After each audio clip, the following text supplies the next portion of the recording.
오늘 이 강의를 통해서는 먼저 하나님 나라 중심으로 성경을 보는 패러다임이 세워지길 바라고요.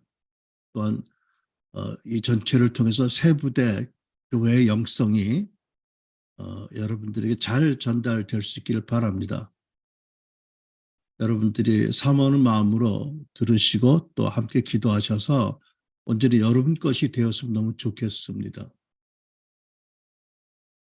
그리고 두 번째는 이 학교 과정을 통해서 저희들이 가지고 있는 것이 어떠하든 하나님이 보시기에 좋은 것을 여러분에게 나눠드리기 원하고 그 결과로 차차 한 마음과 한 뜻을 한 비전을 가진 분들이 서로 친해져서 어떤 그 느슨한 관계의 네트워크가 만들어졌으면 하는 마음이 큽니다. 형제가 연합하는 것을 하나님 기뻐하시잖아요.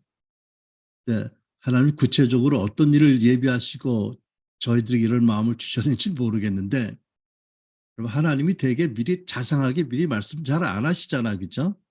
물론 선지자에게 말씀하지 않고는 행하지 않는다고 하신 말씀이 있지만 그럼에도 불구하고 우리가 부분적으로 알고 부분적으로 예언하잖아요. 그러니까 하나님의 빅픽처를 처음부터 보고 간 사람은 거의 없을 것 같아요, 그죠? 스텝 바이 스텝으로 인도하시고 우리를 끌어가시는 분인데 왜 이 네트워크를 만들려고 그런 마음을 주셨는지 몰라도 사실 오래전부터 받았거든요. 근데 제가 여러 가지 이유로 주저했어요. 그런 얘기지만 제가 예언을 받을 때 상당히 많은 반복되는 예언을 받았는데 그게 뭔지 아세요? 두려워하지 말고 강하고 담대하라. 나 그거 들을 때마다 은근히 기분 나쁘다. 내가 담대하지 못해서 하시는 거잖아. 아니, 하나님께 기분 나쁜 건 아니야. 그러니까 내 자신에 대해서 그렇지. 똑같은 예언을 주시는 이유는 아직도 그 예언을 안 받아서 주시잖아. 그죠? 강하고 담대하라 그러면 특히 우리 와이프를 통해서 예언 주시면 썩 기쁘지만은 않았어요. 어, 근데, 왜 그런 말씀을 자주 예언적으로 주셨는지를 좀 알게 될 것 같아요. 아는 것 같아요. 여러분들이 이제 저를 좀 알면, 저 양반이 그런 얘기를 자주 듣게도 생겼다라고 말할지도 모르겠어. 근데 이제 나 괜찮아. 그 기본적인 마음의 태도는 뭐냐면 하나님은 나 같은 사람도 그렇게 은혜 주셨는데 여러분들 얼마나 더 주시겠어? 그런 마음이거든요. 그죠? 성경 보면 아브라함이 자기 와이프를 두 번이나 남인 남자 침소에 집어넣고 뭐 돈 받은 것도 드러내시고 베드로나 사도들이 다 예수님 배신한 것도 다 드러내신 분이 그죠? 의도가 있는 거잖아요. 그죠? 하물며 내가 너희들에게는 어떤 큰 애를 안 주겠냐 이런 말씀이잖아. 그죠? 그런 바텀 라인 그런 그 바닥에 그런 마음이 있거든요. 아무튼 그래서 우리가 서로 알아가면서 격려하고 함께 기도하면서 하나님이 어떤 일을 개인적으로 공동체적으로 시킬지 모르지만 예비하신 것이 있는지 모르지만 아무튼 제가 믿고 바라는 것은 여러분들이 더 큰 영광으로 들어가게 되길 바랍니다. 여러분 고린도서 3장 18절을 보면 우리가 다 수건을 벗은 얼굴로 주의 영광을 보매 영광에서 더 큰 영광으로 들어간다는 말씀이 있거든요.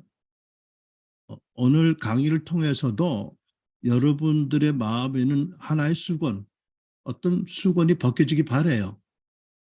하나님을 계신 대로 보지 못하는 어떤 수건들이 있을 수 있죠, 그죠? 선입관, 또 불신앙 물론이고, 그죠? 어떤 전통에 매여 있는 생각들, 이런 것들이 은혜로 벗겨져서 하나님이 계신 대로 보고 하나님 영광을 보아서 우리가 더 큰 영광으로 이미 하나님의 아들, 딸 되었으니까 영광스러운 존재인데 더 큰 영광에 이르게 되기를 축원합니다. 아멘. 네. 그 다음에 여러분들이 이제 소개하시고 추천하는 분이 계셔서 오셨는데 저희가 안정 네트워크라는 느슨한 관계에 그 성도들, 신자들, 사역자들의 네트워크를 세우려고 하는데 목적은 우리가 국내 사역은 물론이고 장차 북한이 열리면 또는 여러 해외 선교지에 하나님께서 일으키실 말세적 부흥과 추수의 일꾼들을 모아서 네트워크를 만드는 거다. 추수와 부흥의 네트워크이다. 이렇게 정리를 해보고 싶고요. 그다음에 이 안동 네트워크의 특징이 여러분들에게 드릴 수 있는 것을 다시 한번 정리한다면 세 가지로 얘기를 말씀드리고 싶어요. 제가 씨 뿌리는 비유로 설명하기 좋아하거든요. 여러분 씨 뿌리는 비유는 예수님이 말씀하신 비유 중에 가장 중요하고 가장 근본적인 비유잖아요. 가시는 곳마다 씨 뿌리는 비유를 말씀하셨어요. 근데 씨 뿌리는 비유에 세 가지 중요한 요소가 있죠. 여러분 아시죠? 첫째가 뭐죠? 좋은 씨, 그죠? 씨, 뿌리는 씨야. 두 번째는 뭐죠? 농부가 있어야 되겠고요. 그죠? 세 번째는 뭐죠? 밭입니다. 토양, 그렇죠? 저는 정말 하나님의 은혜로 씨에 대해서 말씀드리자면 한국교회가 그렇게 열심히 잘 가리키는 중생의 복음에 저는 성화의 복음이 채워져야 된다고 믿는 사람입니다.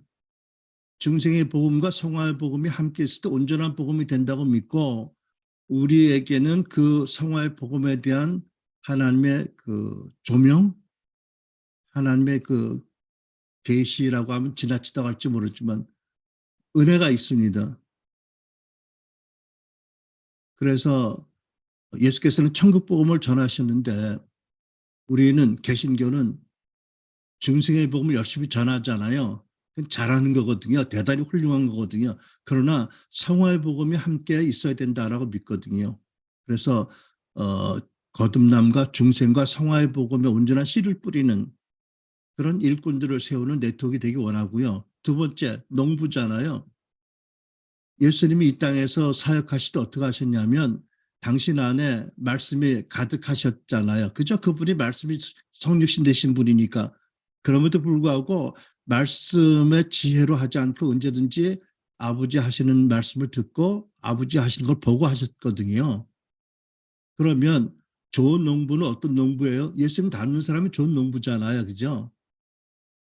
그러니까 경험이라든지 자기 지식과 뭐 여러 가지 전통 다 좋은 것이지만 제가 되기 원하고 제가 우리 교회에서 우리 또 함께한 친구들에게 원하는 거는 예수님 닮은 농부 되자. 어떤 농부요? 우리 안에 신학, 건강한 신학과 교리가 있고 말씀의 이해가 있고 말씀이 있더라도 그것을 따라 그 지혜로 사람의 지혜로만 하는 것이 아니고 성령님이 우리와 함께 계신데 그분 그냥 계속 방학 모드로 두게 하시지 말고 일하시게 하자. 우리 성령님 음성을 듣고 일하는 농부 되자. 여러분 이해가 되세요? 농부요. 세 번째 밭이에요. 아무리 농부가 탁월하고 아무리 씨가 좋아도 밭이 안 좋으면 추수할 게 없다고 그랬잖아요. 원래 예수님께서 이 비유를 제자로 두신 목적이 뭐예요? 이제 내가 승천한 다음에 너희들이 사도와 선지자, 복음 전도자로 두루 다니면서 순회 사역을 하든지 다니면서 선교를 할 텐데 어느 지역에 가면은 추수가 영 추수할 게 없는 지역이 있을 수 있다. 왜?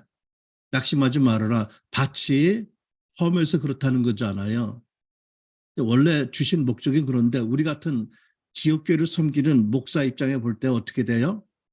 예수께서 그 갈릴리 그 혈기가 넘치는 청년들 9명을 12사도 중에 부르시고 그들과 3년을 목회하셔서 그들을 교회의 기둥들을 세우셨는데 어떻게 목회하셨는가?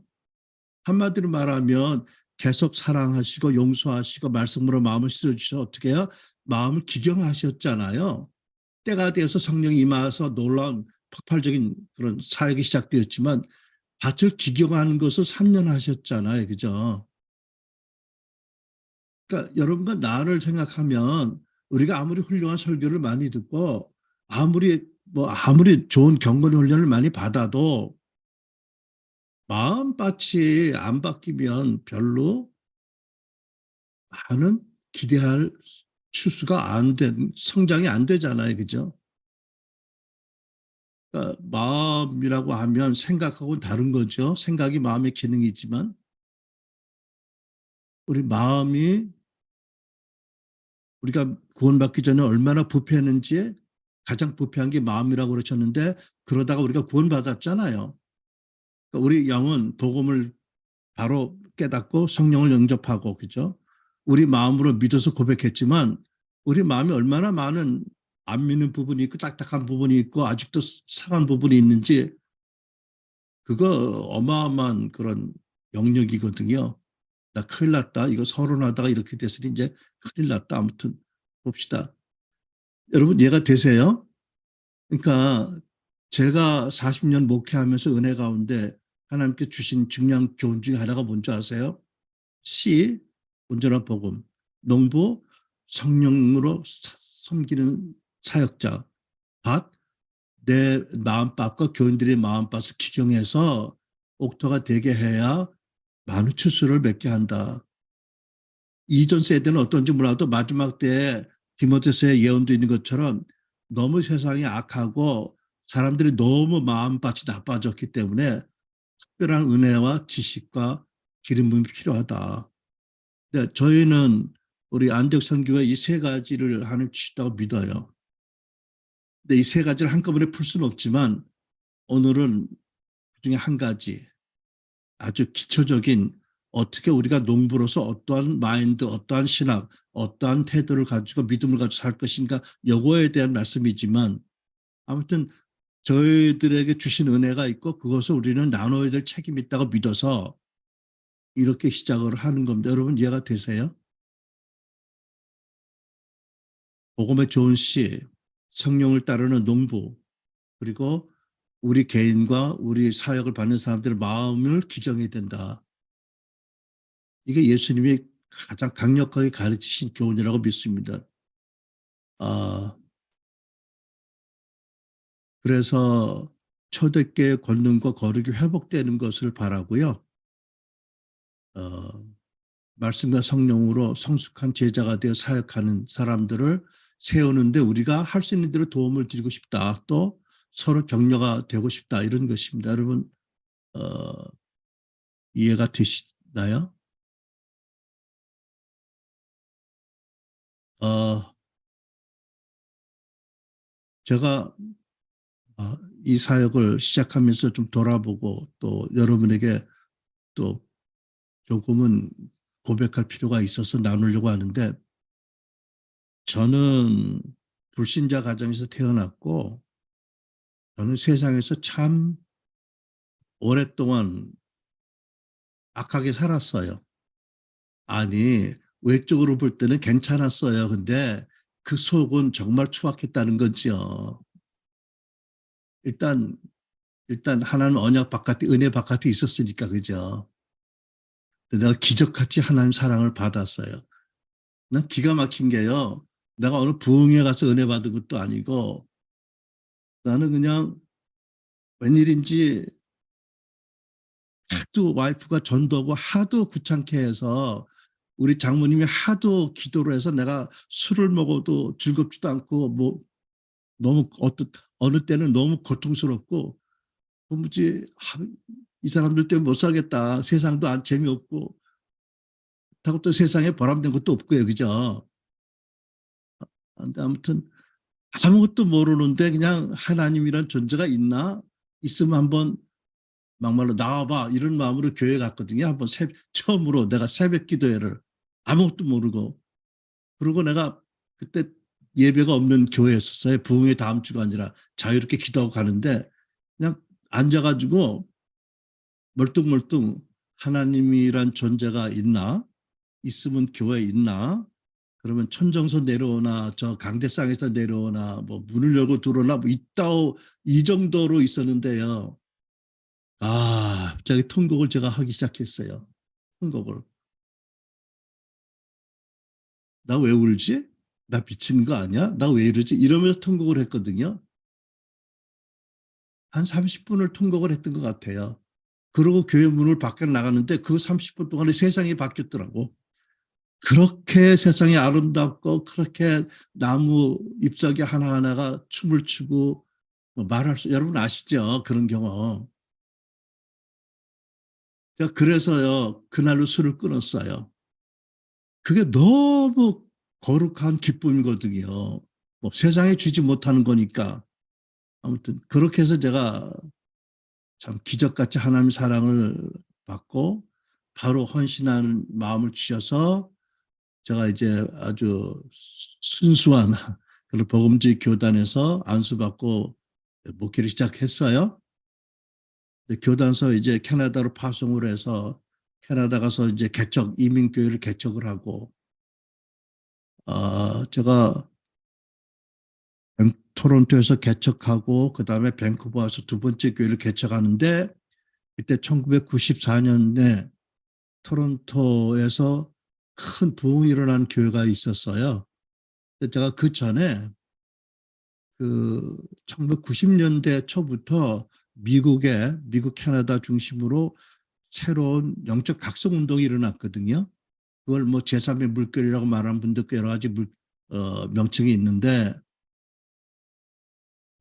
아주 우연같이 그 집회에 가고 거기서 하나님의 임재를 경험하고 거기서 놀라운 성령의 은사와 열매들이 있는 걸 보고 제가 아주 쇼크를 먹었어요.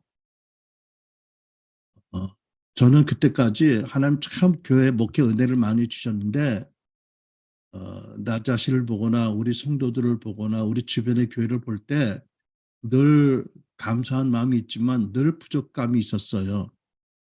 왜 성경에 있는 교회하고 오늘날 교회가 이렇게 다를까? 이게 당연한 건가? 그 은혜가 한시적이었나? 그러다가 우리 예수전도단의 친구들을 만나면서 이제 토론토 베이스에 교제를 하면서 우리가 좀 다른 영성을 보기 시작했고요.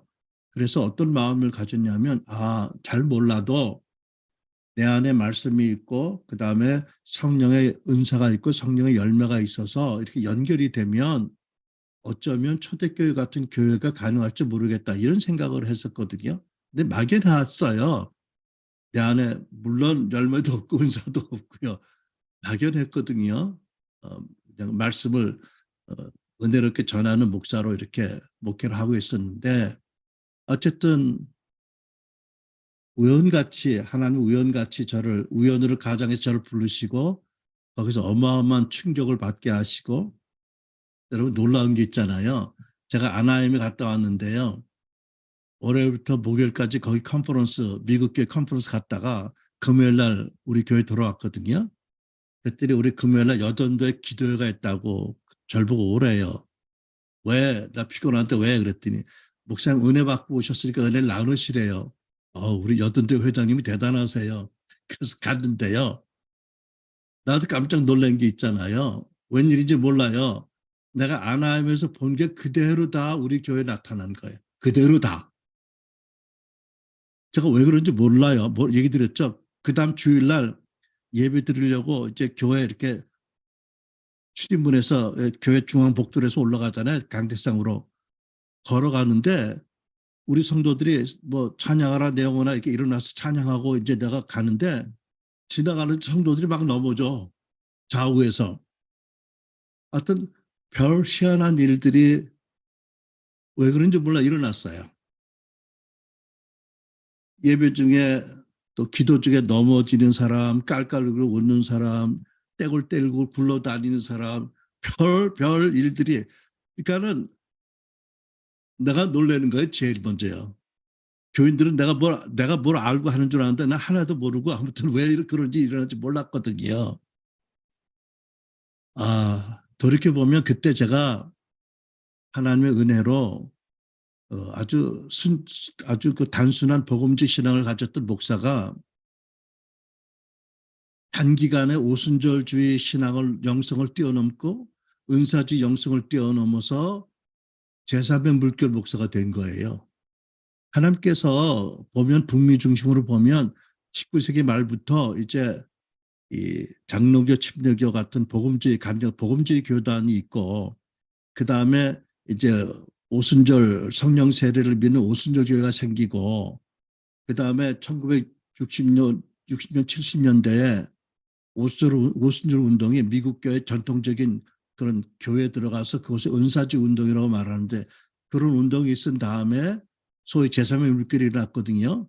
그러니까 미국 교회의 이렇게 역사적인 흐름을 보면 무식한 우리도 이해가 돼요. 아, 하나님이 복음주의 교회에서 그 복음주의의 아름다운 그 말씀의 그 기초 위에 또, 또 성령 세례를 믿는 오순절 교회를 세우시고 또 오순절 교회의 경험 위에 또 오늘날도 모든 은사가 가능하다는 은사주의 교회를 세우시고 그 다음에 또 이렇게 단계적으로 이렇게 하셨는데 한국 교회가 되게 그렇지만 한국 교회가 뭐 지금도 그렇지만 오순절 교회가 아마 전체 교회의 한 15%밖에 안 될 거예요. 그죠? 그 정도.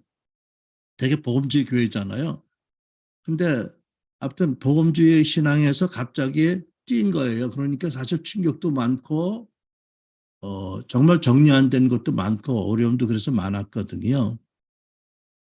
그러면서 제가 참 하나님의 특별한 은혜로 캐나다의 존 아논 목사라든지 아까 우리 그 사모님 목사님 말씀하시는데 벌써 오래전에 한국에 또 와서 몇 번 집회하셨는데 그다음에 파사데나의 최한 목사라든지 그다음에 그 최한 목사를 통해서 제가 피어 와우너 박사님 돌아가신 와우너 박사님 그리고 또 돌아가신 존 샌포드 같은 세계적인 리더들을 제가 소개를 받고 또 개인적으로 알고 지내고 그분들과 같이 그분들의 사역을 섬기면서 참 많은 것을 받았습니다. 참 많은 것을 받았어요.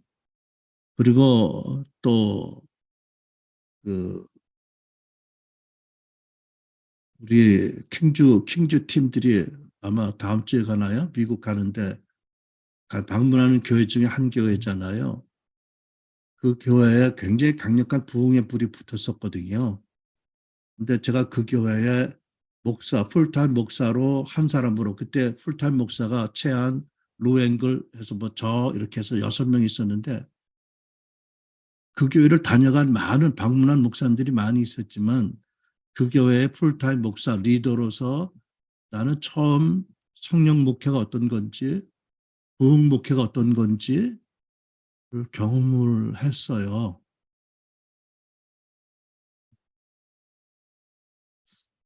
그리고 마그로 박사님한테 이제 학위도 받고 또 직임도 새로 받고 그리고 미국 와그너 박사님 학교도 운영을 하고 학장으로 그리고 많은 분들을 그 교수들을 만나고 하면서 아무튼 저는 엄청난 은혜를 많이 받았다고 믿고 감사해요. 그리고 제가 25년 전에 한국 애참이라는 새로운 영성 단체를 세우고 제가 대표로 10년을 섬겼고 제 후임으로 오신 목사님이 15년째 엄청 사역을 잘하고 계시는데 아무튼 그래서 미국의 새로운 영성 성령운동을 한국에 소개하는 역할을 한 부분을 맡았고요. 2002년도에는 그것도 기적인데요. 제가 미국서 이민 목회다 돌아와서 4년 만에 우리 교인이 한 4, 50명밖에 안 됐는데 하나님이 더클 코리아라는 금식 성회를 하라는 마음 주셔서 정말 모두가 믿지 않았는데 기적같이 잠실 올림픽 경기장에 4만 5천 명, 5만 명의 젊은이가 모여서 찬양 집회도 아니고요. 하루 금식하면서 이 나라를 하나님께 올려드리는 회개, 화해, 부흥이라는 세 가지 3R이라는 주제를 가지고 어, 하늘이 열리는 그런 그날 그런 역사가 있었는데 그런 특별한 집회를 제가 주관하고 어, 내가 생전 처음 바디가드가 날 모셨는지 내가 바디가드를 모셨는지 생전 처음 인생 처음 목사로 바디가드를 모시고 하루를 살았습니다. 어떤 분이 헌신해서 경호해서 너무 감사하고요. 참 그래서 제가 이제 9년 전에 제가 한국과 미국 왔다 갔다 했거든요. 9년 전에 캐나다를 다시 돌아갔어요. 어, 제가 은퇴할 나이가 많이 지나서 더 이상 늦췄다가는 캐나다에서 연금 안 준다는 루머가 돌아서 아예 100세 시대인데 뭐 받을 건 받아야지 그러고 캐나다 들어갔거든요. 그 바람에 교회가 인터넷 교회가 됐어요. 내가 사임을 못했어요. 사임을 교인들이 하자고 그래서 못하고 뭐 어떻게 그러면 인터넷으로 하자 그래가지고 우리 교회가 인터넷 교회 선두 주자예요. 코로나 때문에 인터넷 예배 많이 들어오는데 우리는 벌써 6년 전에 그 6년 전에 했거든요. 근데 돌이켜보면 참, 참 생소한 교회, 인터넷 가정 교회, 그죠? 참 익숙지 않고 부족한 것도 많은데도 그 교회가 안 없어지고 9년째 있는 것 자체가 큰 은혜 아닌가요, 여러분? 저는 그런 것 같아. 나는 우리 교회 성도들이 웬만하면 갈 줄 알았어. 다른 교회로. 그러면 나도 이제 은퇴하려고 그랬는데 안 가잖아. 그래가지고 아무튼 9년째 이 인터넷 가진교를 하고 있거든요. 그러다 보니까 오늘 같은 날이 있는 거 아니에요. 그죠? 제가 은퇴했으면 어쩔 뻔했어. 그죠? 어, 그리고 제가 7년 전에 한국 엘리야집이라는 새로운 내적 치유가 아닌데요. 그 성도들의 속사람 마음을 정결하고 온유하게 해서 말씀과 예비를 통해서 더 큰 영광에 들어가게 하는 1차적으로 이러한 그 새로운 성결 운동, 성화 운동이지요. 그걸 했는데 너무나 감사하게 하나님 정말 놀라운 열매를 많이 주셨어요. 그래서 또 이제는 결국은 이 은혜를 나눠야 되겠다. 내가 그냥 은퇴한다는 건 말이 안 되겠다. 몇 분들이든지 하여튼 하나님의 기회 주실 때 나눠야 되겠다. 또 사실 저와 함께한 그 젊은 분들이 우리 사역자들이 있는데 그 친구들 대부분이 HIM이나 WLI에서 많이 은혜를 받은 사람인데 사실 한국에 HIM이 있게 된 게 우리 부부가 하나님 우리 부부를 쓰셔서 있게 된 거잖아요.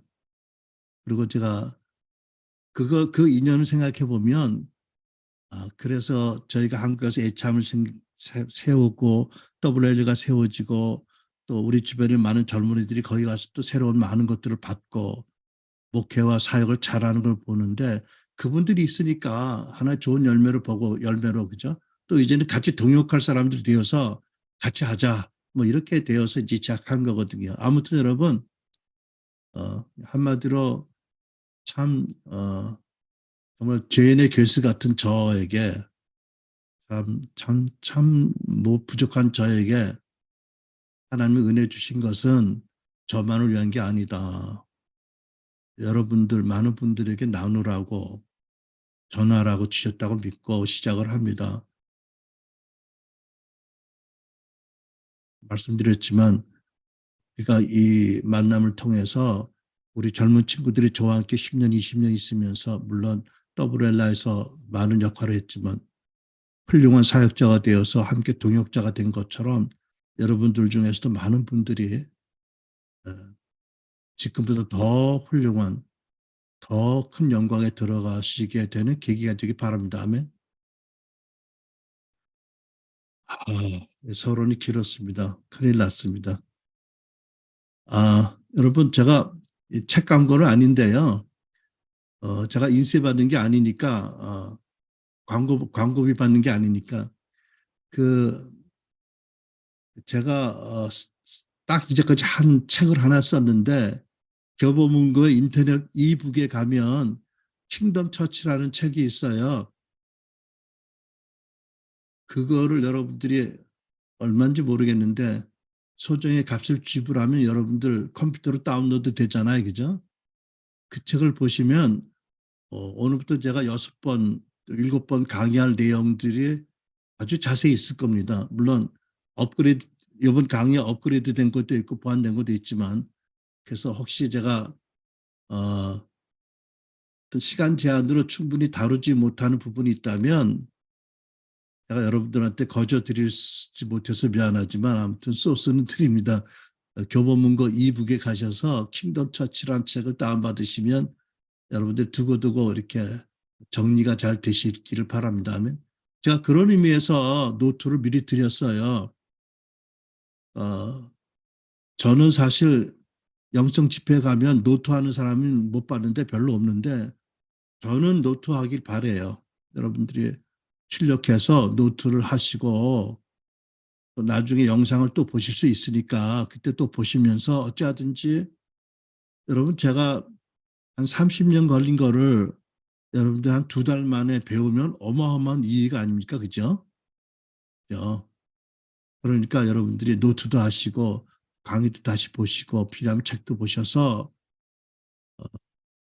저는 정말 중요하다고 생각해요. 이것이요. 제가 지금 나누는 강의 내용이 여러분 그렇게 잘 따라와 주시기 바랍니다. 마태복음 6장 33절에 보면 주님 말씀하셨습니다. 너희는 먼저 그의 나라 그 의를 구하라. 그러면 이 모든 것을 너에게 더하시리라. 그 나라는 하나님 나라지요. 이 하나님 나라가 예수님이 이 땅에 오신 궁극적인 목적입니다. 그러면 여러분과 나는 누구지요? 예수 그리스도의 공로와 하나님의 은혜로 거듭나서 우리가 그 나라로 이미 옮겨진 사람들입니다. 그죠? 우리는 그 나라 백성이고 그래서 우리는 그 나라 백성답게 살아야 하고 우리는 그 나라를 섬기고 확장할 사명을 받은 사람들입니다. 그래서 여러분 제가 강의 이 첫 강의의 목적은 하나님 나라 백성으로 여러분과 내가 가져야 될 하나님 나라에 대한 이해 또는 믿음 그리고 이해와 믿음의 토대에 우리 개인의 삶과 사역이 바로 세워지기 바랍니다. 여러분 기초가 바르고 굳지 않으면 그의 집을 높은 집을 못 세우잖아. 그죠? 굉장히 중요한 내용입니다. 그렇죠? 예수님이 이 땅에 오신 목적이 하나님 나라라면 그것이 여러분의 인생과 우리 여러분의 사역에 얼마나 중요한 것이에요? 궁극적인 목적이고 그것이 우리의 가장 기본적인 토대가 되어야 됩니다. 그죠? 그 위에 우리가 인생이란 집을 세우고 사회란 집을 세워야 됩니다. 그렇죠? 저는 그렇게 확신합니다. 그리고 마가복음 1장 14절을 보면 예수님께서 공생의 첫 메시지를 선포하십니다. 때가 찼고 하나님 나라가 가까웠으니 회개하고 복음을 믿으라 하고요. 예수님 말씀하시는 하나님 나라가 지금 나와 함께 왔다는 겁니다. 예수님이 땅에 오셨죠. 바로 하나님 나라가 오신 거예요. 온 거예요. 그죠? 그분 안에 하나님 나라가 있고 그분이 사역을 통해서 하나님 나라가 이 땅에 세워지는 것이니까 가까이 왔다 들어갈 수 있다는 거거든요. 그죠? 그러니까 저 여러분이 누구라고요? 예수 믿고 우리는 그 나라로 이미 옮겨진 사람들이에요. 저는 86년도에 교단 명령으로 캐나다 가서 캐나다 이민 갔지만 그러니까 저는 대한민국 국민이 캐나다 갔잖아. 그죠? 여러분과 나는 마귀 권세, 마귀 백성이었는데 예수 그리스도의 은혜와 공로로 하나님 나라 백성이 되었어요. 하나님 나라를 영구 이주했어, 우리는. 우리는 그 시민권자잖아. 그죠? 하나님 나라 시민권자. 그렇죠? 그래서 여기 보면 회개하라고 하셨는데 죄를 고치다 또는 마음의 생각을 바꾸다잖아요. 왜냐하면 이스라엘 백성들이 하나님 나라에 대한 이해가 없어요. 저희도 많이 짓고, 그죠? 그러니까 회개하라고 하셨거든요. 근데 우리는 뭐 이스라엘 백성 같은 차원의 회개는 아닐지라도 제가 개인적으로 증인인데 제가 아는 한 이전 세대는 제가 잘 모르니까 제가 북미에서 이민 목회하면서 부흥의 놀라운 불길 경험을 같이 했는데 불을 하나님께서 1990년대 초부터 엄청 놀라운 일을 시작하셨어요. 그래서 결론이 뭐예요? 교회의 권세와 사명에 대한 새로운 이해, 하나님 나라에 대한 새로운 이해를 크게 갖도록 생각을 바꿔주셨어요. 이해가 되세요? 요즘이요, 교회의 뭐 권세에 대한 설교가 많이 들리는데 10년 전만 해도 거의 없었어요. 10년 전, 15년 전만 해도 하나님 나라라는 주제로 설교가 거의 없었어요. 그죠? 무슨 얘기예요? 근래 하나님께서 놀라운 일을 행하심으로 하나님 나라와 교회에 대한 교회의 이해와 생각을 파라다임 크게 바꾸신 거예요. 제가 아까 그랬잖아요. 나는 그냥 성경적인 목회를 하고 싶고 나부터도 성경적인 성도가 되고 싶었는데 어떻게 될지 몰라서 답답했는데 다만 성령의 은사와 성령의 열매가 그것이 내 안에 있다면 그렇게 되지 않을까 정도로 생각했는데 1995년도에 미국 아나한 교회를 갔거든요. 어디 가는지도 모르고 왔어요. 왜냐하면 내가 아주 믿는 장로교 선배 목사님이 아주 좋은 집회가 있다고 오라고 해서 갔거든요. 그분을 믿고. 그랬더니 그게 아나한 빈야드예요. 내가 거기 가서 여러 가지 간증을 못하지만 내가 이런 기도했다? 기도도 아니야. 이거는 푸념 같아. 뭐라고 하는 줄 아세요? 하나님, 여기 오니까 하나님 임재가 있네요. 밴쿠버 우리 교회는 없고요. 우리 교회도 그렇게 되기 원합니다. 왜냐하면 아니 나 생전처럼 하나님 임재를 느낀 거예요. 몸으로, 마음으로, 느낌으로요. 그 분명히 하나님 임재예요. 달리 설명이 안 돼요. 내가 목회를 하면서 예배를 얼마나 많이 드렸어요. 그죠? 여러분, 하나님 임재가 있더라고. 내가 섬기는 교회는 나는 목회에 자부심이 있었는데 은혜 많다고 없었고요. 사실이요. 제가 그랬잖아요. 거기 갔다 와가지고 사람들 얼마나 몰리는지 기도도 한 세네 번밖에 못 받았는데 그냥 그때만 해도요. 막 기도를 시작하면 막 사람들이 막 넘어져. 근데 그 백인 사모님들이 힐을 싣고 오셨는데 내가 넘어졌다 보니까 잘못하면 고슴도치 되겠더라고. 후다닥 일어나야 돼. 뭐 어떻게 살려면 일어나야지. 아니 그렇게 기도 받았는데 내 얘기는 밴쿠버 교회 갔더니 다 엄청난 현상이 다 나타나는 거예요. 오늘도 우리 온라인 교회도 보면 금가루가 내려요. 나는 금가루 주세요라고 기도한 적도 없고 왜 금가루가 내는지 몰라요. 근데 어떤 교회에게는 금가루가 꾸준히 내려요. 오늘도. 아, 근데 우리는 소심해서요. 우리가 그 한국에 와가지고 제가 애처함이 시작해가지고 추수반석교회라는 교회를 했는데 거기도 그 모든 하나님의 성령의 나타남이 다 있었어.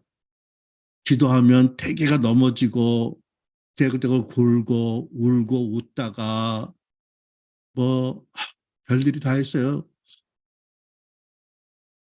정말 놀랐고 그래서 그것 때문에 놀란 사람들이 막 이단 소리도 하고 그랬는데 금이빨, 뭐 금가루 뭐 이런 거 그죠?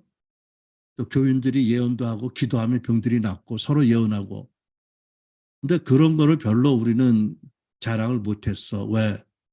내가 좀 마음이 약해서 이거 하나님 이용해서 내가 개교회를 세우는 거 아닌가 싶어서 조심스러워서 하나님 하신 일인데 내가 좀 잘해야지 조심해야지 뭐 이런 것 때문에 아마 그래서 날 보고 담대라고 그랬을지 모르는 지금 생각하니까 아무튼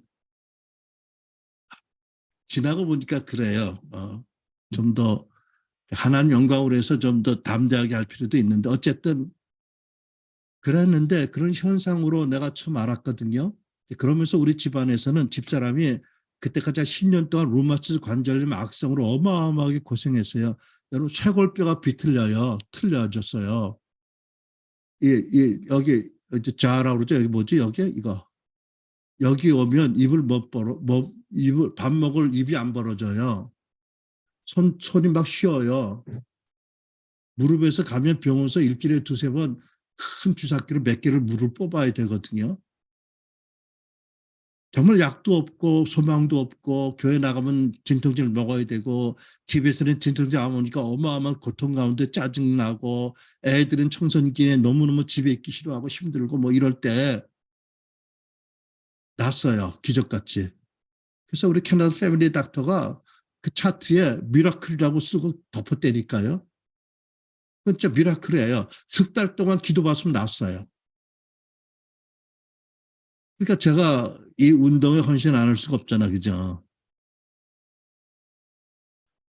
그랬는데 차차 어떤 걸 보았냐면 아까도 말씀드렸죠. 예배에 하나님 임재가 나타나는 예배 회복이 일어나기 시작하고 그다음에 아나한 빈야드 운동에서 예언 은사들이 회복이 되더라고요. 그리고 지식의 말씀 은사라든지 이렇게 성경인 은사들이 회복이 되어지더라고요. 동시에 어떤 일이 있었냐면 정말 사역자로서 정말 헌신적으로 수고하다가 지친 번아웃된 그런 주의 종들이 그 집회 가운데서 어마어마한 아버지 사랑을 부음받고 리프레시가 됐어요. 여러분 그중에 누가 있는 줄 아세요? 채안이요. 채안 목사가 얼마나 번아웃된 줄 아세요? 이 성령의 물길을 만나기 전에 목회하다가 한 500명까지 모였는데 미국 성도들이 하도 그러니까 한국식으로 새벽기도 하고 다 했대 열심히. 근데 500명 선을 못 넘고 그다음 또 너무 어려운 일이 많아가지고 얼마만큼 그 사람이 문제가 있었냐면 목회 때려치고 목장을 하나 사가지고 싸나운 개를 길러서 어느 놈이든지 성경책 끼고 옆에 지나가면 물어뜯게 하겠다고. 여러분 목사가 한 10몇 년 목회, 20년 목회하다가 이 정도 되면 바닥으로 간 거지요. 이런 사람들이 가서 어마어마한 하나님의 사랑 기름 부음 받고 일어선 거예요. 제가 빌 존스는 개인적으로 간증을 못 들었는데 빌 존스도 그때 그 하나님의 성령의 그 기름 부음을 받은 분이거든요. 하이드 베이커요. 남아프리카 하이드 베이커도 그 똑똑하고 그 예쁜 분이 정말 선교하다가 정말 포기하고 낙심했는데 와서 거기서 회복된 거거든요. 내가 그분들 과거를 알아요. 그래서 내가 사람들이 그분들을 어떻게 보지 뭐 훌륭한 분이 되었는데 그 아브라함 얘기가 남의 얘기 아니라고. 어? 약속의 땅을 떠나서는 하나님이 안 계신 줄 알았는지 임금들이 달라면 자기 와이프 가서 침실에 집어넣고 돈 받은 게 아브라함의 믿음의 조상이잖아. 여러분 베드로도 예수님을 면전에서 부인했잖아요. 그렇게 떨어져서 깨어진 다음에 정말 하나님 은혜가 아니면 내 믿음도 못 지키는구나. 나는 정말 내 안에 선한 것이 없구나를 깨달은 다음에 그때에서 비로소 성령에 대한 준비가 되어 있고 성령에 대한 의탁 준비가 되고 그래서 성령이 온 다음에 변화가 되는 거거든요. 여러분 이런 거는 그냥 기본적인 그런 예수님의 제자도의 사이클이에요. 어떻게 보면. 그래가지고 은사가 회복돼 지도자들이 회복돼 그들에게 놀라운 권세가 나타나 기적이 나타나 이랬거든요. 그러다가 교회의 정체성에 대해서 다시 계시가 주어지고 그리고 오중사역이 뭐냐. 교회에 오중사역이 있어서 오중사역으로 성도들을 온전하게 해서 성도들이 하나님 일을 하게 하고 그리스도 몸을 세워야 된다는 진리가 현실적으로 나타나기 시작을 했어요. 그러다 보니까 사도직과 선자직이 회복이 되었고 그래서 신사도라는 이단 소리를 듣게 되었는데 여러분 아세요? 이사야서 61장 1절을 보면 예수께서 오셔서 어떤 일을 하실 건지를 구약에 예언된 거기 오중사역이 있거든요. 예수님 하신 사역을 가만히 보면 오중사역으로 정리가 되거든요. 그 다음에 신약성경에 가면 에베소서 오중사역을 하러 왔거든요. 이게 마지막 때 이 운동으로 이게 그 그림이 맞춰지고 드러나더라고요. 여러분 이해가 되세요? 그리고 더 나가서 여러분 왜 사도가 세워진지 아세요? 교회에? 예를 들면 이명박 대통령이 장로로 대한민국을 다스려야 됩니까? 그분이 사도적인 권세와 믿음을 가지고 다스렸어야 됩니까? 그분이 장로의 믿음과 장로의 기름 부으심으로 대통령직을 했기 때문에 내가 보기에는 아쉬움이 많아요. 만약 그때 그분이 하나님이 너는 일터에 세운 장로 사도다. 어? 그래서 사도적인 통찰과 사도적인 기름 부음을 갖고 더 하나님을 경외하고 만약 대한민국을 이끌었으면 아마 대한민국이 바뀌어질 수 있지 않아요. 그죠? 여러분 어떻게 생각해요? 그러면 이명박 대통령을 사도로 파송하려면 그 교회 담임 목사님이 사도쯤 돼야 되지 않겠어? 그죠? 이게 세상을 변화시키는 하나는 전략 아닌가요? 이런 것들이 처음에는 왜 우는지 왜 사람이 떠는지 왜 넘어지는지 도무지 이해 못할 현상으로 시작돼 가지고 하나하나 제가 20년 동안 이 운동에 이렇게 몸담고 있으면서 20년 넘게 이제 그려진 게 이런 그림이고 제가 그래서 담대하게 사역자 학교를 하는 거예요. 아 나는 보았고 이제 정리가 되었고 나는 보는 거예요. 그죠? 또 한 가지 얘기할까요? 여러분 고린도서나 이제 빌립보서 보면 만대 만세에 감춰진 말씀의 비밀이 뭔지 아세요? 너희 안에 계신 그리스도래요. 그거는 공동체에 있는 그리스도가 아니에요. 나도 그를 위하여 내 안에서 역사하는 자의 수고를 따라 수고한다고 그랬거든요. 그리고 그랬잖아 사도 바울이 내 안에 사는 이는 그리스도라고요. 내가 아니라고. 에베소 보면 사도 바울 뭐라고 기도했어요? 성령의 능력으로 속사람을 강건해지고 믿음으로 그리스도가 너희 안에 계시고 원한대요. 이게 이 시대의 마지막 때 예수님이 재림하기 전에 그 신부에게 열려질 말씀이라고 비밀이라고 생각해요. 누가 예수님이 하나님의 어린 양 보좌 옆에 앉아 계시던 그분이 속사람이 강건해지고 준비된 성들의 믿음 가운데서 우리 마음에 계신다고요. 나는 여러분 중에 어떤 분들이 그렇게 되길 바래요. 그 말씀이 이루어지길 바래요. 그런데 속사람이 강건해지려면 어떻게 돼야 돼요? 제가 보니까 엘리야 하우스에서 했던 이런 사역을 통해서 속사람이 강건해지겠더라고요. 지더라고요. 아직 우리 가운데 내 안에 그리스도가 계신다고 사도 바울처럼 담대하게 선언한 사람은 없는데 나는 길을 보는 거예요. 아, 이게 가능한 거구나. 이렇게 풀어지겠구나. 여러분, 제가 좀 흥분했는데 흥분할 만하지요. 이해가 되세요?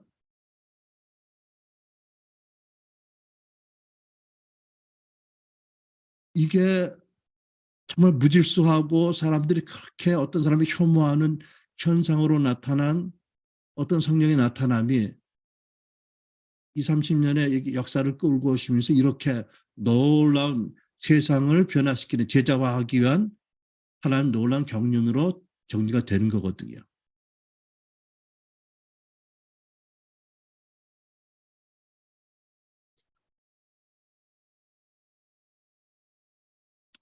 여러분, 제가 그걸 보면서 여러분도 보기 바라고요.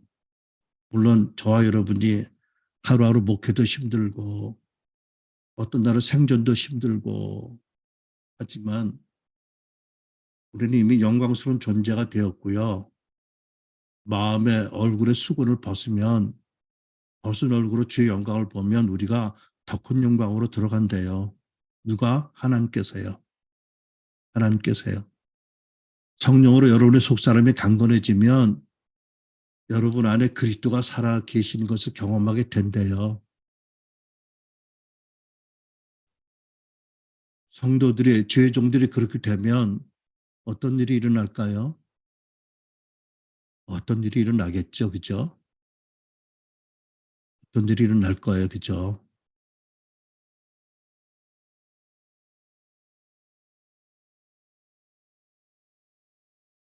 어,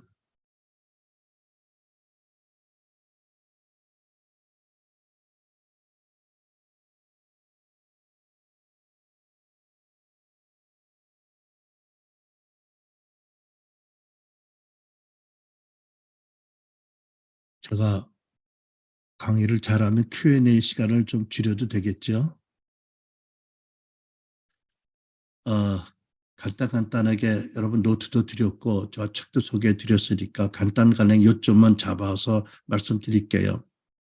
하나님께서 성경 첫 장에 아담과 하와에게 너희는 내 안에서 나를 대신해서 만물을 다스리라는 통치 설명을 주셨죠. 근데 아담이라는 이름의 뜻이 인류예요. 사람. 그러니까 이것은 아담 개인에게 준 것이 아니라 온 인류를 대표해서 아담에게 주신 하나님의 명령에 그죠? 만물을 다스려라. 그런데 이 만물 가운데는 뭐가 포함될까요? 만물이죠. 근데 귀신들이 포함될까 안 될까요? 당연히 되죠. 그러니까 우리는 이 하나님의 통치 사명 안에서 귀신들을 볼 줄 알아야 되는 거죠. 그죠? 물론 예수님이 십자가에서 죽으시고 부활하심으로 귀신들의 권세를 완전히 박살내고 우리에게 하나님께서 교회에게 권세를 주셨지요. 이름의 권세를. 그러니까 여러분, 어, 여러분과 내가 어떤 직분을 가지고 오늘 어떤 모습으로 살아가든지 우리는 누구예요? 하나님의 백성이고요. 하나님 우리에게 위임하신 사명이 있어요. 뭐가 있다고요? 만물을 다스려라. 그러니까 내 삶의 영역에 만물을 내가 다스릴 권세가 있고 책임이 있어. 그죠? 여러분 그게 어마어마한 영광스러운 직임 아닌가요? 그죠? 여러분 집사님이든 청년이든 주일학교 아이든 그죠? 각각에게 주신 영역이 있다면 그 영역 안에 만물을 다스릴 권세를 사명을 주셔 권세를 주셨어요. 그죠? 이게 뭐 목사가 돼서 설교하고 목회해서만이 아닌 거예요. 우리 모두가 하나의 크리스찬으로 살아가는 우리 모든 삶 안에 또 우리 삶의 영향이 있는 모든 영향권 안에 있는 모든 거를 우리는 다스릴 사명이 있고 다스릴 권세가 있어요. 그죠? 믿으세요? 그러면 직분이 상관없어요. 그죠? 목사든 뭐 장로님이든 너무 감사하지만 평신도도 무슨 상관 있어? 하나님 나에게 너는 나를 대리해서 너의 삶의 영역에는 모든 걸 다스리라고 하셨는데 사명 주신 분이 능력 주시는데 그죠?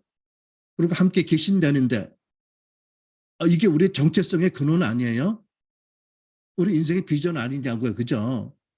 거기에 무슨 직분이 필요하고 그게 무슨 중요한 일이냐고요. 말하자면 태양 앞에 백열 전등 하나 더 켜는 것밖에 더 되냐고요. 엄청난 우리 사명이 누구한테 있다고요? 나와 여러분에게 주신 거예요. 말씀으로. 그죠? 여러분 믿으세요? 그러니까 여러분이 다스리는 가운데는 어떤 게 있을까요? 내 생각 다스리는 거, 내 마음 다스리는 거, 이것도 내 마음대로 안 되지만 하여튼 하나님의 의지하고 성령 의지 내 마음 다스려야 되고, 그죠? 나의 삶에 허점이 있을 때 우리가 허점 없을 수는 없잖아, 그죠? 나를 공격하는 원수의 마귀의 세력도 물리치고 다스려야 되고요, 그죠? 내 인생에 어려운 일이 있을 때 내가 태어난 환경이 어렵든지 악하든지 낙심할 게 아니라 다스리라는 권세를 받은 줄 알고 개척을 하고 변화를 시도를 하고 도우심을 받고, 그죠? 그런 믿음으로 기도하고 나가야 되는 거잖아요. 그죠? 하나님 창조적인 권세와 사명을 받았으니까. 그죠? 여러분, 1차적으로 모든 것이 우리의 믿음 또는 우리의 생각에 달린 거 아닌가요? 그죠? 그러니까 저는 여러분, 이, 이 통치 사명을 정말 나와 여러분이 하나님께서 우리 개인적으로 당부하신 것이다라고 믿었으면 좋겠어. 믿으시기 바랍니다. 아멘. 근데 여러분, 에덴의 비극적인 사건이요. 하나님이 아담과 하와를 정말 사랑하셔서 저에게 엄청난 사명을 주시고 권세를 주셨는데 또 뭘 주셨어요? 자유의지를. 왜 자유를 주셔요? 너무너무 사랑하시니까 인격적으로 대하시니까 자유의지도 주신 거잖아요. 그죠? 지금 여러분 나도 마찬가지예요. 하나 우리를 어마어마하게 사랑하시는데 그렇다고 사랑하시는 우리를 로봇같이 다스리는 분이 아니고 우리를 아주 인격적으로 대우하시는 분이고 그러니까 우리에게는 하나님 뜻대로 순종할 수 있는 선택도 할 수 있고 불순종 선택도 할 수 있는 거 아니에요. 그죠? 아예 선택이 없으면 어떻게 아담과 하와가 원죄를 짓겠어? 그러니까 우리가 어려운 가운데 선택하는 게 예배잖아요. 그죠? 우리 개인적으로 우리 여러 가지 삶에서 어려운 가운데도 하나님 뜻을 선택하는 게 하나님께 제사하고 예배다 이거죠. 이해가 되세요? 그러니까 어려운 게 저는 다 나쁜 게 아니거든요. 그 어려운 중에도 주의 뜻을 선택했다 이게 어마어마한 제사거든요. 그러면 환경 좋은 중에 어려움은 없는 가운데 하나님 따라하는 사람도 귀하겠지만 많은 어려운 가운데 통치 사명을 믿고 하나님의 은혜를 믿고 어려운 가운데 하나님 뜻에 순종하려고 애쓰는 그 자체가 희생이다, 제사다, 예배다.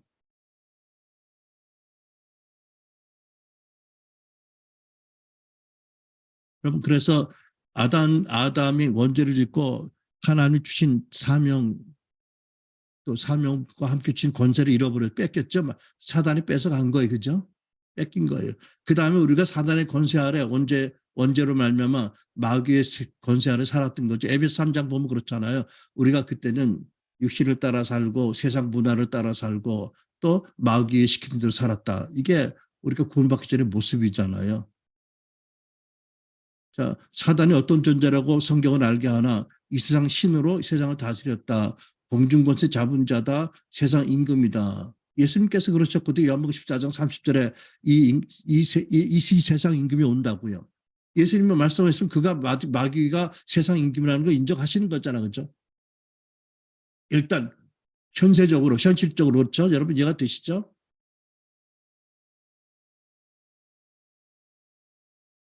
자, 두 번째 통치사명과 지상대명령을 보는데 누가복음 19장 10절을 보면 개역 성경은 인자 예수가 온 것은 잃어버린 자를 찾아 구원하려 함이라고 번역했어요. 근데 새 표준 새 번역을 보면 잃어버린 자가 아니라 잃어버린 것을 찾아 구원하러 왔다고 하셨어요. 근데 많은 교회가 역사적으로 잃어버린 자, 잃어버린 영혼 찾아 예수님이 구원하러 오셨다고 생각을 했어요. 근데 원래 성경적인 전체적인 말씀을 중심을 보면 잃어버린 것을 찾아 오셨다는 게 더 광범위하고 더 궁극적이고 더 핵심적이에요. 뭐죠? 원죄가 아담과 원죄를 짓고 마귀에게 빼앗긴 통치 권세를 찾으러 오셨다. 통치 권세 찾으면 잃어버린 영혼 구하는 것은 그 다음에 그죠? 문제가 아니죠. 어떻게 보면. 어떻게 생각하세요? 그런데 이것을 협소하게 잃어버린 영혼이라고 했기 때문에 개인 구원에만 초점을 맞췄기 때문에 어떻게 되느냐?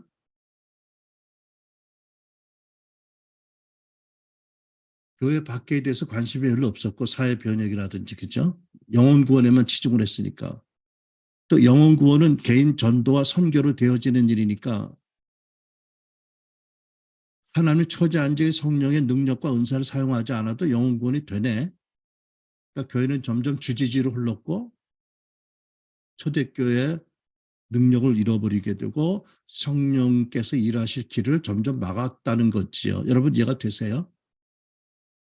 그러니까 예수님이 이 땅에 오신 목적이 여러 곳에 설명이 되어 있는데 어느 곳은 복음 전하러 오셨다는 말씀도 있거든요. 예, 그게 오중사에게 하나니까 전도자로서. 근데 그거 하나만 가지고 예수님 오신 목적이 복음 전도라고 한다면 다른 성경에 대한 의미를 부여를 안 하는 거예요. 전체적으로 보면 복음 전도도 하러 오셨지요. 사도로 오셔가지고 유대 종교를 폐하고 교회를 세우셨지요. 그 선지자로 오셔가지고 나를 본 자는 하나님을 보았다고 말씀하시지요. 하나님을 계시하시죠. 예수님이 오셔서 하신 일이 엄청난 일들이 크게 5가지가 있는데 하나만 가지고 얘기한다고 하면 그만큼 교회의 그 초점, 교회의 관심이 하나로 집중이 되는 것이고 다른 걸 잃어버리게 된다는 거죠. 여러분 동의하세요? 무슨 말씀 이해가 되세요? 그러니까 잃어버린 것, 통치 권세를 찾아서 내가 너에게 권세를 주노니 가라고 하셨잖아요. 그죠? 그러니까 전체적인 성경 그 맥락을 보면 잃어버린 것이라고 번역한 표준 세운을 번역이 더 정확하고 잘 된 거예요. 여러분 무슨 말씀 좀 이해가 되세요? 여러분 지금까지 영혼구원만 생각하면 사회 변혁에 대해서 교회가 책임을 안 느낄 거 아니에요. 그죠? 근데 예수께서 뭐라고 그랬어요? 제자 삼으라고 그랬죠. 어떤 거를 여러 민족들을. 그러니까 민족 집단을 제자 삼으라는 것은 물론 기본적으로 개인 영혼을 구원이 있지만 그것만이 아니거든요. 그죠? 여러 가지 전략으로 대한민국을 예수 제자가 됐다고 말하도록 변화시키라는 거 한다면 물론 기본적으로 영혼 구원이지만 사회의 제도를 바꾸고 법규를 바꾸고 이런 것들이 사회 악을 철폐하고 또 하나님의 말씀 입각한 그런 법률을 세우고 또 이런 것들이 다 포함되어야 되는 거잖아요. 그죠? 그러니까 여러분 우리의 이해를 확 넓힐 필요가 있어요. 그죠?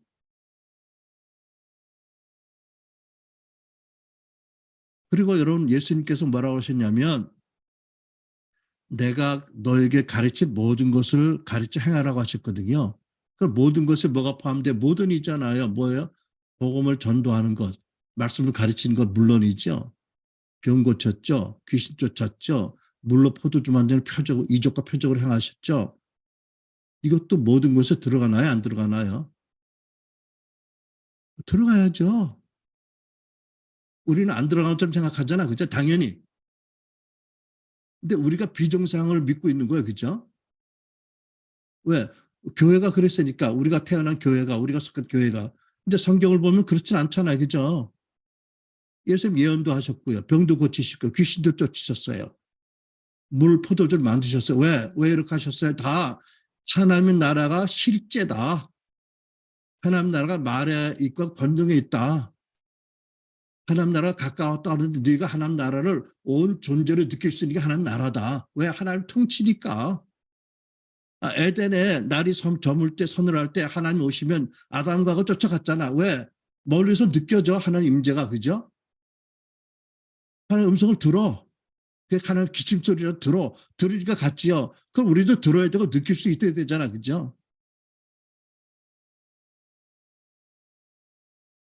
그걸 안 하니까 교회가 결국 이성주의로 흐르고 전통주의로 흐르고 교회가 변질을 되고 초대교회 권능과 능력을 잃어버리고 오늘 같은 교회가 되어서 어떤 교회는 많이 부흥한다고 하지만 세상을 변화시키는 능력은 거의 잃은 게 아닌가요? 이게 어디서부터 되었다고요? 예수님 오신 목적을 성경적으로 바르게 균형 있게 가르치지 못하고 하나로만 집약을 해서 했기 때문에 전도와 선교는 인간적인 방법으로도 꽤 된다고 생각하니까. 그죠? 그러니까 불순종한 거지요, 사실은요. 하나님 의도를 너무 좁혀서 아주 협의로 해석을 한 거지요. 제가 말씀드린 게 있어요. 아니, 제가 예수 믿고 거듭난 1970년대만 해도 제가 듣기에 교회만 세워도 사람들이 막 모였대. 그때 사실 굉장히 교회가, 한국 교회가 숫자적으로 많이 부흥했잖아요. 근데 지금 오늘날 와가지고 어때요? 그때 그 1970년대, 60년대, 70년대 교회 성장률을 적용하면 오늘날 교회가 전체 인구의 45% 이상은 돼야 돼요.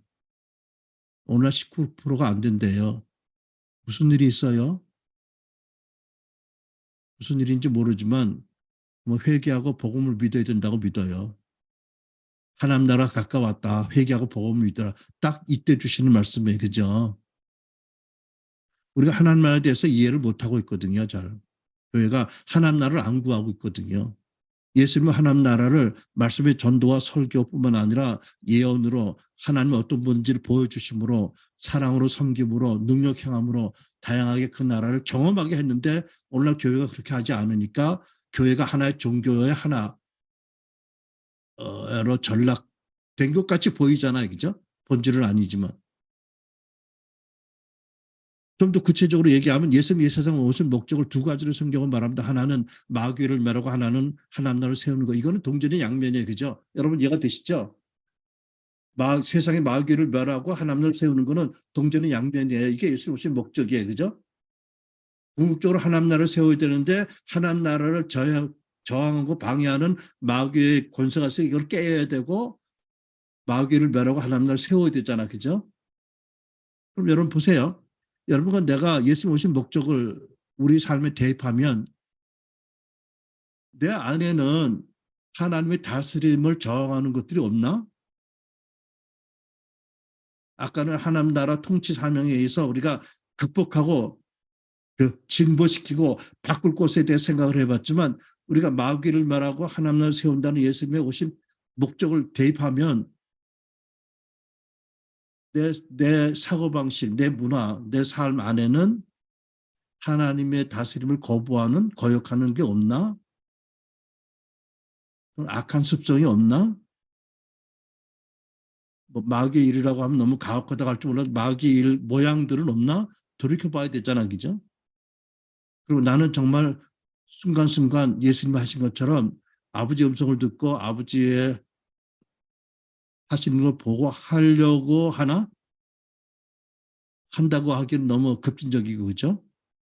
최소한도 내 상식, 내 지식, 내 경험으로 하는 것이 아니고 또 내가 하는 말씀을 갖다 직접 적용하는 것보다도 내가 성령의 우리와 함께 하신 성령이 떠나지 않고 계속 함께 하시고 위로하시고 이끄는 성령님이 나를 가르치고 이끌어 인도하심을 따라 내가 말씀으로 분별하고 믿음으로 순종하고 하려고 하나?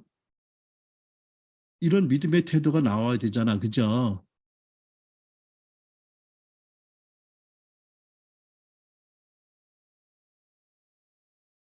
골로새 1장 13절 그가 하나님께서 우리를 흑암의 권세 마귀의 통치에서 건져내서 그 사랑의 아들 예수 그리스도의 나라로 옮기셨으니 우리는 이미 옮겨진 존재잖아요. 그죠? 예전에는 마귀의 나라 백성이었는데 예수님의 십자가 은혜로 하나님의 사랑으로 이제는 예수 그리스도가 왕으로 다스리는 영역으로 옮겨진 사람이다. 그죠? 그러면 그 나라 관점으로 보아야 되잖아요. 그죠? 성경도 보고 우리 삶도 보고 우리 사역도 볼 것이고요. 그렇죠? 그러니까 우리의 비전, 하나님 나라, 우리의 소명, 통치 권세와 지상된 명령을 따라서 우리가 그 말씀에 따라서 우리 영역을 우리가 변화시키고 또 그 영역에서 마귀를 멸하고 하나님 나라를 세우는 것이 우리의 사명이다. 그죠?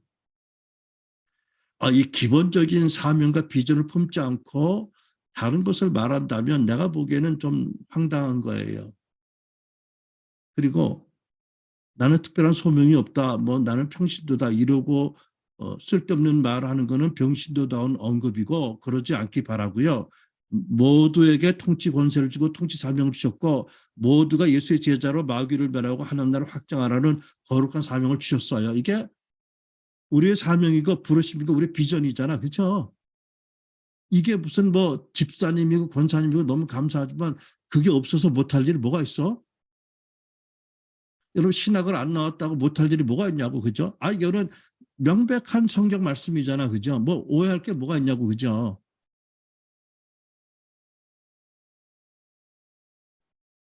하나님 나라에 대한 오해들 성경에 보면 오해들이 아니고 여기에 있는 것은 오해를 갖게 하는 다양한 하나님 나라에 대한 설명입니다. 그러니까 무슨 얘기냐면 이 하나님 나라를 한 부분적으로 볼 게 아니라 전체적으로 성경적으로 잘 이해를 해야 하나님 나라를 본질을 이해하고 그 초점을 잘 맞추고 그 나라 백성다웠게 믿고 살아갈 수 있다. 그런 얘기입니다. 여러분 이해가 되시죠? 노트 잘 보시기 바라고요. 하나님 나라는 거 정의, 하나님 나라가 뭐죠? 하나님 나라는 통치예요. 그죠? 하나님 다스리심이에요. 어떤 다스리심? 사랑과 은혜와 진리의 다스리심이요. 이게 지리적인 개념이 아니잖아요. 그러니까 우리가 말하는 하나님 나라 안에는 이 땅에 임하는 하나님 나라가 있고 또 이 땅의 생애를 마치고 저 천국에 가서 들어가는 천국의 나라가 있죠. 그죠? 두 개의 나라가 있는데 여기서 주로 말하는 것은 이 세상에 임하는 하나님 나라예요. 그죠? 그게 예수님 말씀하신 메시지의 핵심이에요. 때가 찼고 하나님 나라가 이르렀으니 너희는 회개하고 복음을 믿으라. 저와 여러분도 정말 회개하고 복음을 믿고 하나님 나라 백성답게 살아가야 되는 거죠. 누가 마태복음 6장 10절에 나라가 임하옵시고 뜻이 하늘에서 이룬 것 같이 주기도문이요. 그때 뭐라고 말씀하세요? 그 나라라는 것은 뜻이 하늘에서 온전히 이루어진 것, 이 땅에 이루어지게 지는 것이 나라예요. 그죠? 그 나라, 이 땅에 임하는 나라. 그죠? 주기도문으로 예수님께 설명해 주신 거잖아요. 그러니까 하나님의 다스림이 받아들여지는 것이 하나님 나라인 거예요. 그죠?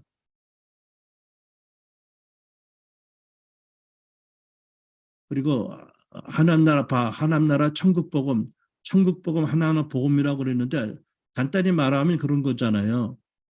예수 믿고 죄사함 받고 거듭나서 성령과 영생을 받고 하나님 나라 백성이 되어서 하나님 나라의 백성으로 살라는 게 복음이잖아. 그죠? 요즘은 옛날같이 미국 이민 가는 걸 그 사람들이 좋아하지 않는데 옛날에는 우리 아주 젊었을 때는 미국 이민 가는 게 아주 뭐 출세하는 거니까 마냥 착각한 사람들이 많았어. 그지? 그것도 그때는 복음이야. 미국 비자 받는 것도 어려웠어. 그때는 한때는. 이게 기쁜 소식이 나 미국 영주권 받았어. 뭐 미국 영주 비자 받았어. 이런 것이 기뻐했다면 상상하지 못할 비교가 안 되는 천국 백성으로 살라.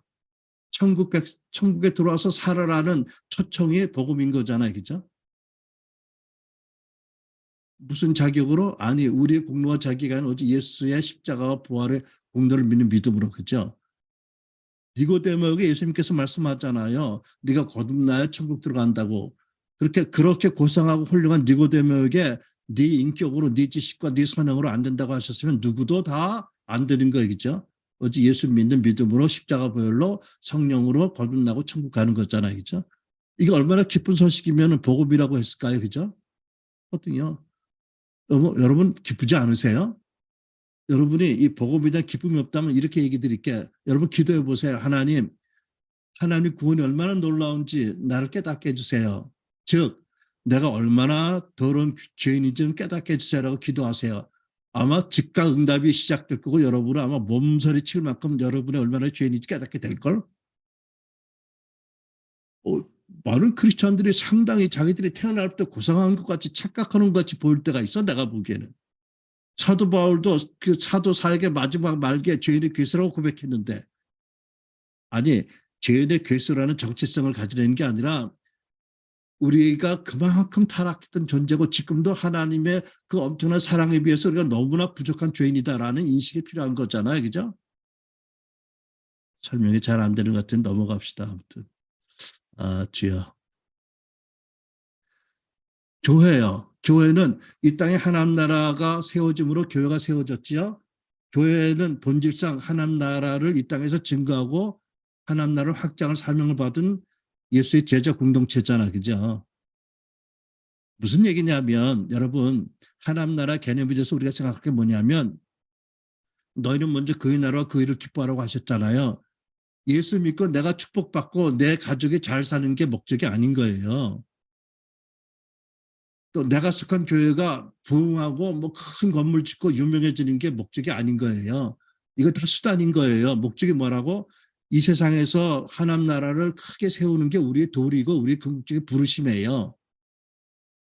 근데 때에 따라서는 이 하나님 나라에 대한 바른 이해가 없다면 마치 중세 때 십자군이 엄청난 그런 죄를 저지른 것처럼 하나님 나라를 위해서 어마어마한 죄를 지을 수 있는 게 인간의 한계잖아, 부족이잖아, 그죠?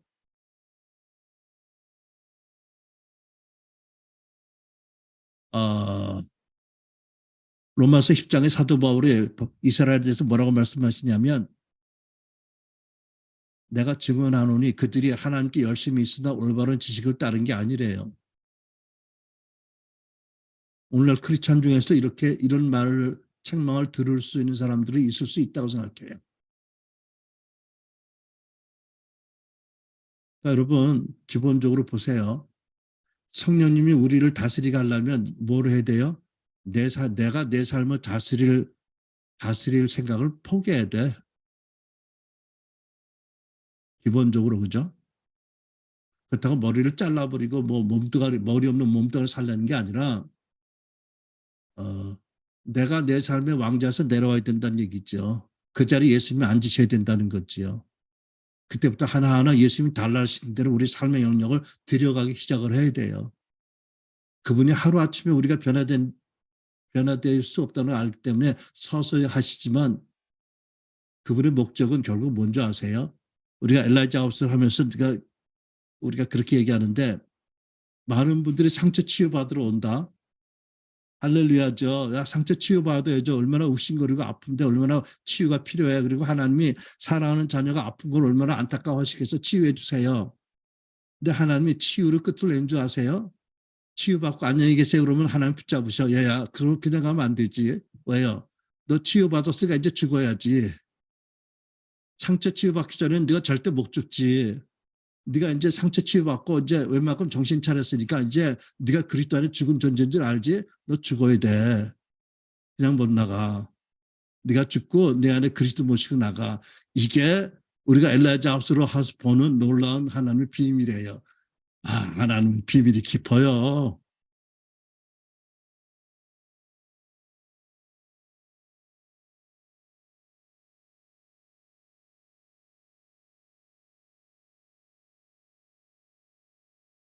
여러분, 예수님께서 지상대명령으로 모든 민족을 제자 삼으라 하셨거든요. 그래서 교회가 이제까지 열심히 했어요.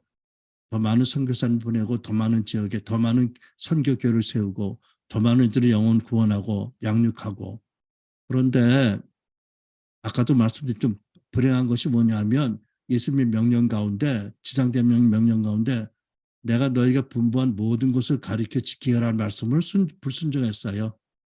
모든 것이 아니라 인간의 능력으로 할 수 있는 것만 하고 오직 성령을 의지해서 해야 될 수 있는 능력 치유, 예언 또는 축사 또는 이적과 표적으로 하나님 나라를 권능으로 증거하는 건 안 했어요. 글쎄 이렇게 얘기하면 여러분 어떻게 들을지 몰라도 정말 우리 자랑스럽고 너무나 놀라운 신앙의 선배님들이 계시지만 엄격하게 말하면 말씀에 잣대를 대되면 그 희생적인 그 헌신과 그 목숨까지 내는 순교의 모든 열정에도 불구하고 이 부분은 정확히 말하면 순종하되 불순종한 거잖아요. 그죠? 내 얘기는 그분들 얘기하자는 게 아니라 우리라도 순종하자는 얘기를 하고 싶어서 하는 얘기예요. 여러분 예수님이 그러셨잖아요. 내가 제자들에게 분부한 모든 것을 성도들에게 가르쳐서 지키게 하라고. 그러면 여러분과 내가 무슨 변명이 있어? 우리 교회 목사님이 안 가르치셨다고? 아니 목사님은 내가 신학교에서 안 배웠다고? 이게 변명이 돼요? 말씀이 얘기하는데 예수님이 뭐 하시는지를 공간보고서에 잘 기록해놨는데 최소한도 내가 부분적으로밖에 못하고 있다는 것을 알고 겸손하게 애통한 마음으로 하나님 나를 도와주세요라고 기도를 해야 되잖아. 그죠? 그렇게 뻔뻔할 수는 없는 거죠. 아니 뻔뻔한 건 아니지. 우리가 다 부분적으로 아니까 그렇긴 한데 마지막 때 교회가 흠도 좀 더 신부가 되려면 말씀을 따라 회복해야 된다는 얘기잖아요. 그 얘기하고 싶어서 하는 얘기죠. 우리라도 이제부터라도 좀 말씀대로 모든 것을 하도록 더 배우고 더 기도하고 성령을 의지하자 이런 말씀을 드리고 싶은 거예요. 그 다음에 또 한 가지 마태복음의 민족이라는 단어의 뜻은 뭐냐면 같은 언어, 동일한 역사와 습관을 가진 그 복수형 그런 공동체거든요. 그런데 예수님께서는요, 너희는 가서 모든 사람을 제자로 삼으라고 안 하셨어요. 모든 민족을 제자 삼으라고 하시고, 여러분 이 차이를 아세요? 이게 분명한 차이가 있는 거거든요. 왜 예수님이 모든 사람을 제자로 삼으라고 안 하셨을까? 왜 하필이면 민족이라는 단어를 쓰셨을까? 여러분 여기에 의문을 가질 필요가 있잖아. 그죠? 물론 모든 것이 한 사람 한 사람부터 시작이 되니까 개인 영혼이 정말 필요한 거예요. 하지만 개인 영혼에만 집중할 게 아니고 큰 그림을 가지고 하나님의 전략을 구할 필요가 있다는 거지요.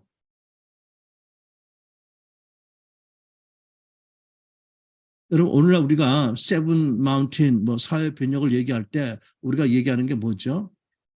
이 세상은 소수의 2, 3%가 세상 역사를 주관해. 그렇다면 그 소수의 2, 3%를 변화시키면 그들이 예수의 제자가 되고 정말 성령을 아는 사람이 된다면 그 영역이 변화될 거라는 믿음이 있잖아. 그죠?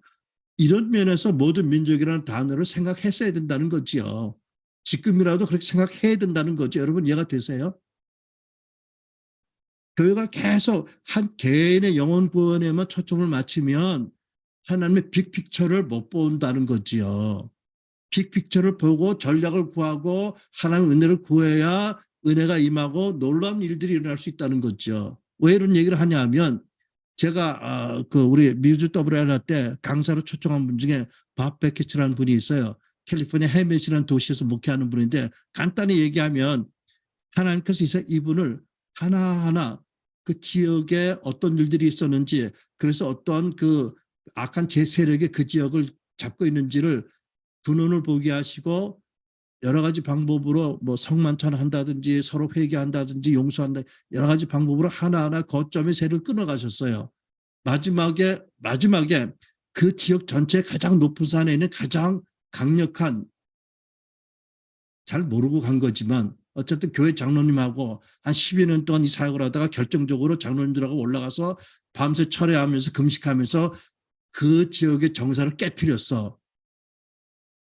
야, 곰의 등뼈라는 그 이름이 있는 산인데 그날 밤에 자세히 얘기하면 아무튼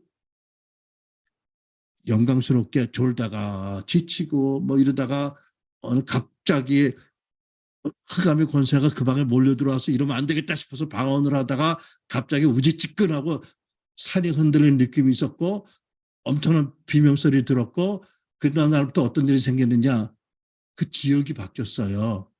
단기간 내에 그 지역의 교도소, 형무소에 사람들이 죄수들이 없어지고 교육률이 생겨서 다 아이들이 학교로 보내게 되고 술집이 문을 닫았고요.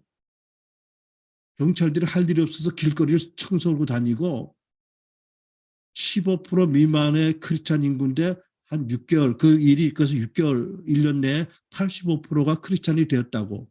그렇다면 우리는 이런 간증을 통해서 아, 이런 일이 있을 수 있구나.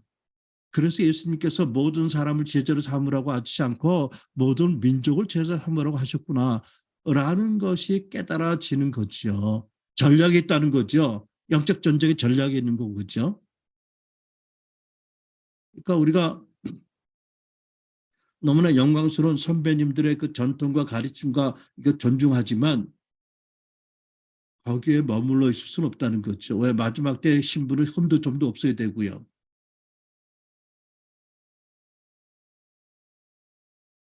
여러분,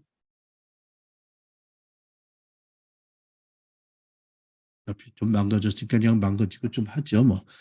그 어떤 분들이 이렇게 설교해요. 여러분 그런 설교 들으셨어요? 마태복음 24장 14절 이 천국 복음이 모든 민족에게 증거되기 위하여 온 세상에 전파되리니 그때야 끝이 오리라. 이 말씀 가지고 어떤 분들은 지금까지 성경에 번역되지 않은 미 전도 종족이 몇백 개다. 지금까지 선교의 이런 흐름을 보면 앞으로 30년 내에 모두 최소한도 신약 성경이 모든 언어로 다 번역이 되고 그때 예수님이 오신대요. 여러분 믿으세요? 아멘? 나는 암만 해도 아멘이 안 나와. 왜 안 나온 줄 아세요? 아니 그러면 지상대명령은 어디 가고 예수님께서 모든 민족에게 복음을 전한 그때 오겠다고 하셨어요? 아니잖아. 모든 민족을 제자 삼을 때 삼으라고 말씀하셨으니까 최소한도 대한민국 하나라도 어느 나라 교회에서 보든지 아 대한민국은 양의 민족이야. 양의 나라야. 대한민국은 정말 바뀌었어. 정말 기독교 정신으로 가치관으로 대한민국이 바뀌었어. 이 정도면 대한민국의 민족, 대한민국 민족의 예수님의 제자라고 말할 수 있어. 최소한 이런 말을 사람들이 입에서 나온 다음에 그 다음에 예수님 오셔야 되지 않을까요? 모르겠어.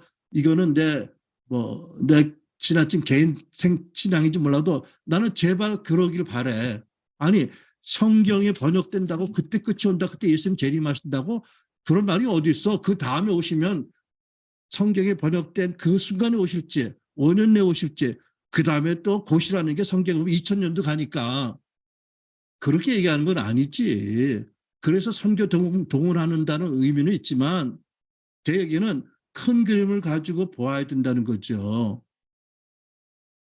교회가 큰 그림을 가지고 봐야 된다. 왜 베드로가 뭐라고 그랬어요?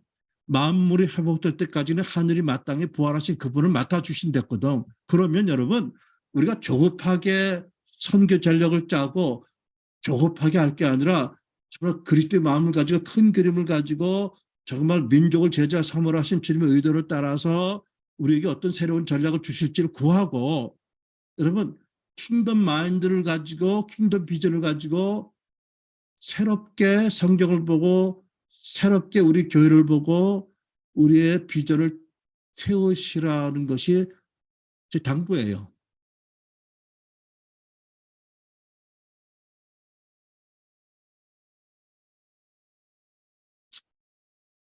어, 출애굽한 이스라엘 백성이 광야에서 몇 년 있었죠? 40년이요. 하나님이 함께 계셨어요. 그죠? 모세라는 위대한 지도자도 있었고 매일 하늘에서 양식이 내려왔잖아요. 동양하는 그리스도 반석에서 물이 생수가 터져서 물이 목마른 적이 없고요. 하나님께서 불기둥 불기둥 날마다 인도하셨잖아요. 임재가 있었죠. 표적이 있었죠. 아무도 아프지 않았고요. 신발이 안 헤어지고 옷이 안 헤어졌어요. 기적의 공동체잖아요. 근데 여러분 또 하나의 기적이 있는 게 뭔지 아세요? 만약 요즘같이 인공위성이 있어 사진을 찍은다면 이스라엘 백성 40년 동안 뭐가 했을까? 직진으로 가나안 땅을 못 들어갔어. 삥 돌아. 크게 원을 굴고 돌아. 한 5년 가다 보니까 또 제자리 왔어. 또 열심히 가다 보니까 5년 지나서 또 제자리 왔어. 왜 그런 줄 아세요? 가나안 땅의 정복이라는 하나님의 비전을 안 받아들여서 그래요. 하나님 임재가 없어서가 아니에요. 기적이 없어서가 아니에요. 오늘날 교회도 마찬가지라고요. 통치 사명, 지상 대명령의 비전을 교회가 받아들이고 하나님 마인드, 하나님 나라 마인드로 무장을 해야 직진할 수 있는 거예요. 그죠? 교회 건물도 잘 짓고 뭐 교인들 응답도 받고 뭐 축복도 받고 너무 할렐루야지만 광야 이스라엘 백성들의 40년이 그 세대 다 죽은 다음에 새로운 세대가 들어갔잖아요. 그죠? 어떤 비전? 가나안의 통치라는 비전을 안 받으려서 그 비극이 일어난 거잖아요. 오늘도 우리는 통치 사명, 지상 대명령 이게 목사님들만 알아야 될 그런 사명이 아닌 거예요. 아담 모든 인류에게 주신 거잖아요. 왜 예수님께서 모든 사람을 제자 삼으라고 안 하시고 모든 민족으로 하셨을까? 왜 예수님께서 모든 것을 행하라고 하셨을까? 왜? 말씀과 함께 능력과 치유와 축사와 기적과 표적으로 하나님 나라가 실체다. 라는 거 사람들이 경험해야 되잖아. 그죠? 왜? 그 나라 능력이 있으니까. 이런 비전, 이런 그리스도의 마음을 품고 여러분과 제가 왜 한국교회가 새로워지게 하기 위해서 왜 한국교회 청년들이 교회를 떠났어? 일찍이? 왜 가난한 성도들이 많이 생겨? 열심히 해도 열매가 없고 변화가 없으니까 그런 거잖아요. 왜? 비전이 없으니까. 왜? 성경적인 비전을 안 가지고 있으니까. 나는 거기서부터 시작했다고 믿는 거거든요. 말씀으로 돌아가서 통치 사명을 받아들이고 열국을 제자화하라는 그런 사명을 받아들이고 그 안에서 우리의 사명을 찾고 그 안에서 우리가 정체성을 찾고 비전을 가지고 우리가 나아갈 때 초대교회의 권능과 거룩이 회복될 수 있다. 왜? 하나님이 인색하신 분이 아니니까. 특히 마지막 때 교회가 신부가 점도 흠도 없다고 약속하셨으니까 어찌 보면 초대교회보다 더 큰 거룩과 능력을 받을 수 있다. 뭐라고 말씀하세요? 때가 찼고 하나님 나라가 가까웠으니 회개하고 복음을 믿으라고요. 오늘 이 시간에 저와 여러분에게 주님이 다시 주시는 말씀이라고 믿습니다. 기도하겠습니다. 우리 잠시 여러분, 제가 좀 흥분했지만 흥분 안 할 수 없잖아요. 그죠?